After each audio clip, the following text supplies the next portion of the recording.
dijiste tú, no era amor.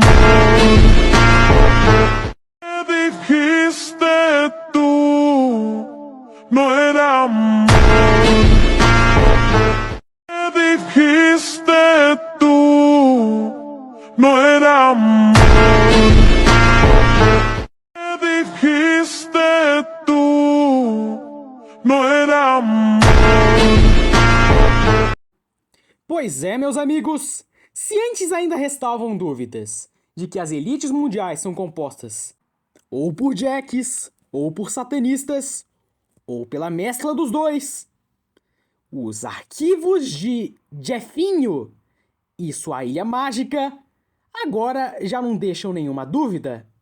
E o receio que, em um futuro não muito distante, o nosso amigo Verum Ecclesia infelizmente irá ficar desempregado, pois não haverá nenhum tema a mais que ele poderá tratar sobre no seu canal.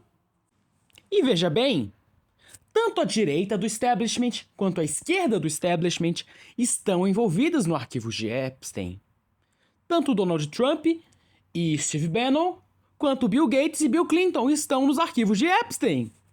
E é óbvio que, assim como os dois lados estão envolvidos na ilha mágica de Jeffinho, os dois lados também usam isso como moeda política. A direita pergunta: Bill Clinton, democratas, cadê os arquivos de Jeffinho e sua ilha mágica? Vocês estão envolvidos em rituais satânicos. E do outro: Donald Trump, republicanos. E vocês também estão envolvidos nos arquivos de Epstein.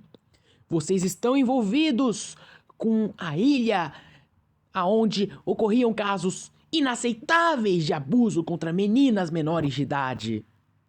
E ao mesmo tempo que os jovens de hoje são a geração mais polarizada da história, com a maioria dos homens sendo de direita, enquanto que a maioria das mulheres são de esquerda, pode-se dizer que ambos os lados possuem, de certo modo, alguma insatisfação com o establishment, que se beneficiou das redes internacionais de tráfico de pessoas que Jeffinho fez e que, além de fomentar guerras intermináveis do outro lado do mundo, também é um establishment que está mais preocupado com a autopreservação do poder do que com qualquer tipo de dignidade humana.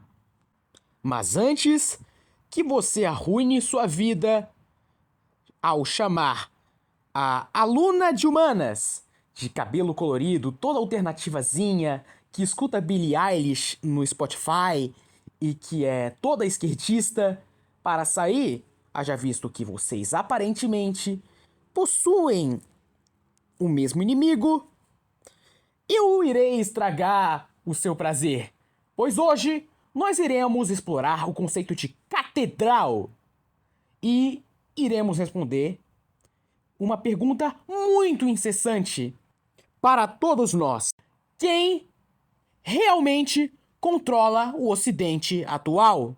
E não só o Ocidente, mas todo o mundo atual.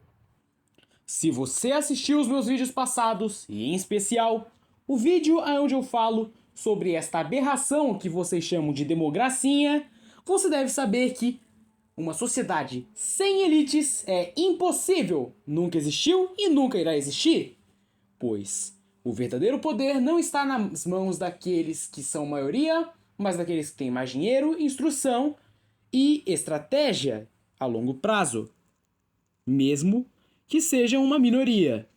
E se você assistiu meu vídeo onde eu falo sobre o que a hegemonia dos Estados Unidos no mundo realmente representa, você deve se lembrar de que eu falei sobre o progressismo, o neoconservadorismo e as grandes corporações se autoalimentarem e se autodestruírem.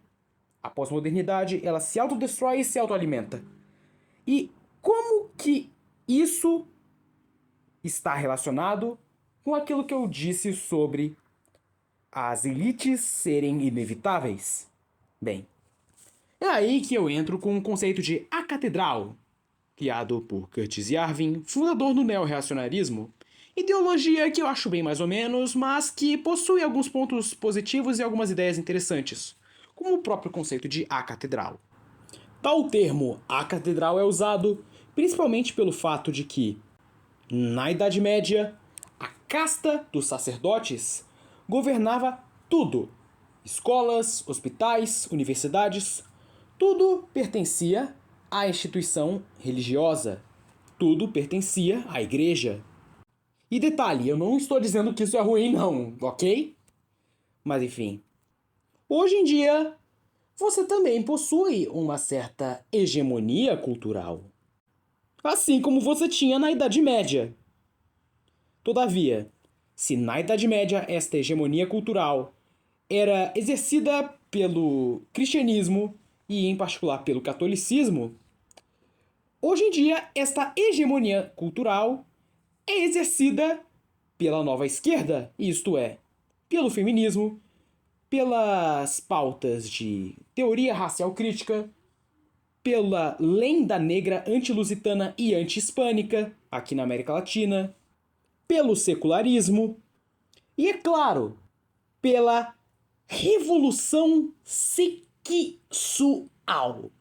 E eu falo aqui para não receber sanções dessa plataforma maravilhosa que é o YouTube.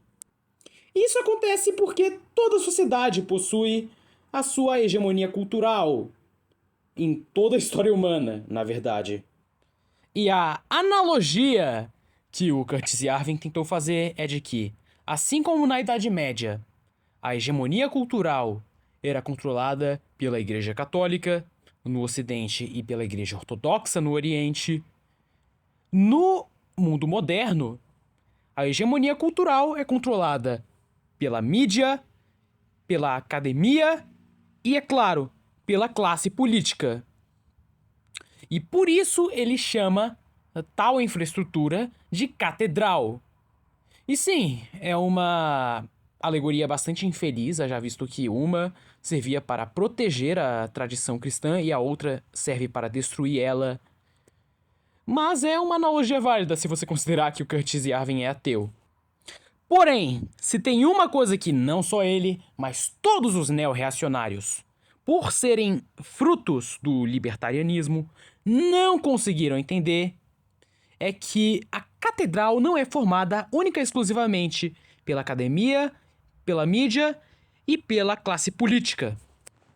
Porque, veja bem, a pressão nos governos do mundo por mudanças em leis e em políticas sobre diversos assuntos que vão desde a confessionalidade do Estado em países que deixaram de ser estados confessionais no século passado, até a legalização do desvivimento de pessoas pequenas que não são anãs em países como Estados Unidos, França e Suécia, nunca teriam acontecido se não fosse o ativismo judicial, que por sua vez não existiria se não houvesse uma rede complexa de ONGs e think tanks buscando tais mudanças, que por sua vez não existiriam se não fosse o financiamento de, adivinha quem? Da elite econômica, dos grandes empresários e banqueiros. E assim fica completa a análise sobre quem forma a catedral, que não são só os acadêmicos, jornalistas e políticos, mas também os grandes plutocratas. Mas agora, aparece uma coisa interessante na nossa cabeça. Tais grandes plutocratas não seriam os mesmos que apoiam a política externa dos falcões americanos e dos neocons brasileiros, de alinhamento com o mundo globalizado liberal.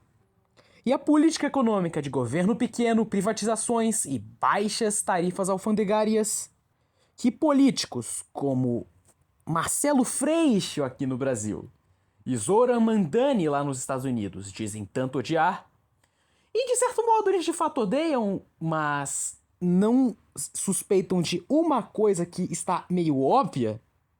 É aí que vem a grande bomba.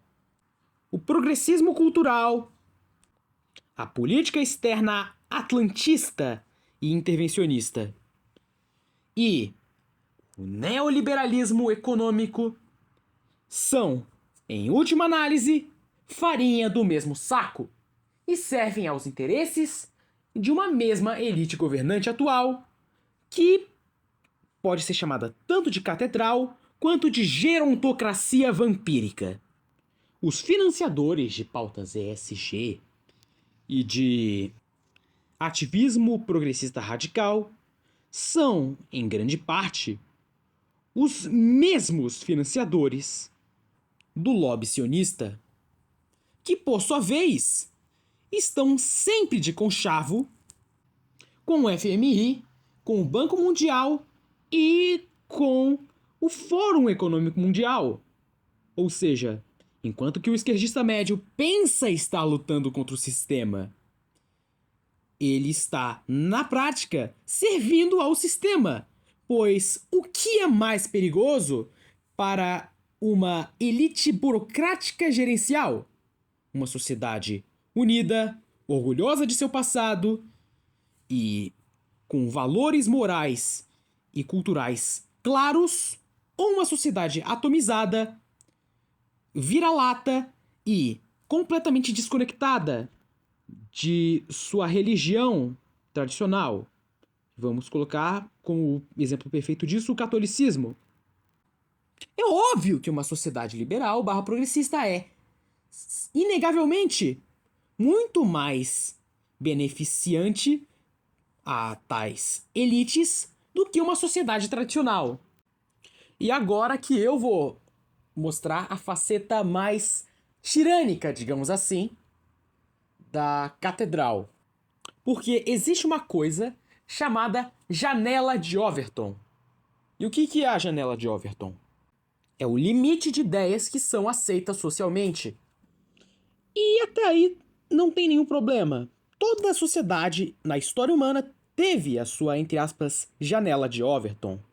Por exemplo, se você estivesse na Alemanha medieval e você fosse gnóstico, você era escrachado. E com razão. Só que quem controla a janela de Overton hoje é, adivinha quem? Exatamente, a catedral. E que tipo de coisa que é censurada pela catedral? O que está fora da janela de Overton atualmente? Em poucas palavras, você defender coisas que ou são muito óbvias, mas as pessoas não conseguem aceitar porque vai contra o status quo moderno, ou eram coisas mainstream há não muito pouco tempo atrás. Por exemplo, no passado, já teve casos de influenciadores que foram pegos por lacradores durante a década de 2010, a década da cultura do cancelamento, né, tendo tweets antigos, postagens antigas em redes sociais falando que casamento é homem e mulher. Resultado, eles foram cancelados e tiveram que performar a sua adesão a essa religião política que é o progressismo. Isso é o tipo de coisa que há não muito pouco tempo atrás era normal e era a visão mainstream na sociedade, só que com o avanço das pautas identitárias, especialmente nas grandes cidades, passou a ser visto como um completo absurdo, um completo ultraje, uma coisa completamente intolerante, inaceitável. Enfim, vocês entenderam. E um exemplo disso, só que de uma coisa que é óbvia, mas que ninguém consegue admitir, porque as pessoas têm mais amor à ideologia do que pela verdade, é a crítica que o Rui Costa da Pimenta do PCO fez à indústria do Honolulu, né? E vamos chamar de Honolulu para eu não causar muito problema aqui. Ele não negou que isso tenha acontecido, ele não negou nem sequer que tenha sido realmente 6 milhões. Ele apenas criticou o óbvio, que é o uso disso como propaganda política sionista. Resultado, né, caiu o judiciário, o lobby sionista, caiu todo mundo matando em cima do Rui Costa Pimenta. Né? Isso é a janela de Overton em sua mais pura expressão. Resumo da ópera: os progressistas que dizem odiar o sistema não passam de idiotas úteis que servem aos interesses do sistema, pois por trás deles e dos neocons e dos neoliberais existe uma única estrutura, que é a catedral. E a falsa sensação de escolha ou então de oposição de ideias não passa de um teatro de tesouras. E por que eu decidi gravar esse vídeo? Bem, para você conseguir destruir o seu inimigo, você precisa conhecê-lo. Da mesma forma, se nós quisermos salvar o nosso país da destruição e restaurar a cristandade, nós precisamos conhecer o câncer que está destruindo a nossa civilização. Mas é isso, eu espero que vocês tenham gostado do vídeo. Não se esqueçam de dar like, de compartilhar, de se inscrever e de ativar o sininho para você receber as notificações dos próximos vídeos. E Deus vult!